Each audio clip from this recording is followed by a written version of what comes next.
The third way that God rescues us from the wrong road is he changes us by light. He changes us by his light. Verse 3 says, and he journeyed. He came near Damascus, and suddenly a light shone round about him from heaven. What kind of light is this that it can be seen in the middle of the day? In the brilliance of the sunlight comes an even greater light that is so strong that Paul cannot stand in the presence of it. What kind of light is this? It's the light of God. It's the light of life. John says, in the beginning was the Word, and the Word was with God, and the Word was God. He was in the beginning with God. All things were made through him, and without him nothing was made that was made. In him was life, and that life was the light of men. And the light shined in darkness, and the darkness did not comprehend it. What does that mean? It means it could not extinguish it.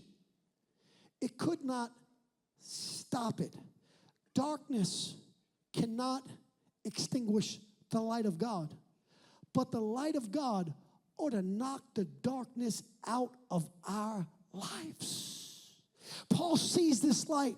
He has an encounter with Christ that changes his entire life. First, it knocks the darkness out of him. Paul has an encounter with Christ, the light that disrupted everything he knew about himself. He was of the tribe of Benjamin. He knew that about himself. He was a Pharisee of Pharisees. He knew that about himself.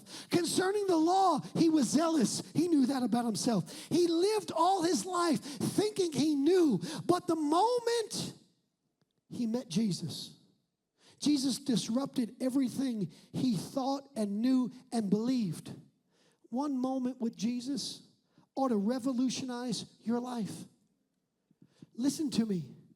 It ought to pull you out of what you think is smorgasbord Christianity. Christianity is not a smorgasbord. You don't get to come up to the table and say, I'll take a little cup of that, but I don't want that. And I'll take a little bit of this, but I don't want that. And I'll obey here, but I won't obey there. And this fits my paradigm or my belief system, or this fits the way that I want to serve God. And so I'll take a little bit of this, but this doesn't fit, so I'll take a little bit of that. When Paul encountered Christ, it didn't just change some of his life. It knocked all the darkness out of him.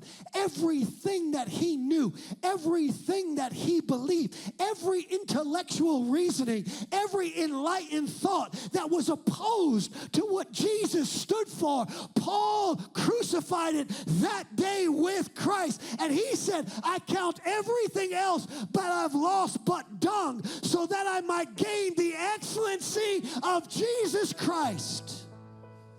We need Christianity that is stronger. We got this weak sauce Christianity that I don't even want to say half the body of Christ is living. I'm going to tell you most of the body of Christ is living. Weak sauce Christianity. Well, I don't have to do that. I'm not going to do that. As if you're Lord. And he's not. And what it tells me is that we have a Christianity that is lacking an encounter with Christ. When you come to church, I don't want you to have an encounter with Faith Church. I don't want you to have an encounter with the preacher who's preaching the word. That won't change your life. I want you to have an encounter with Jesus Christ. I want you to understand who he is and how he is the greatest of the greats. Because it's that is going to knock the darkness out of you.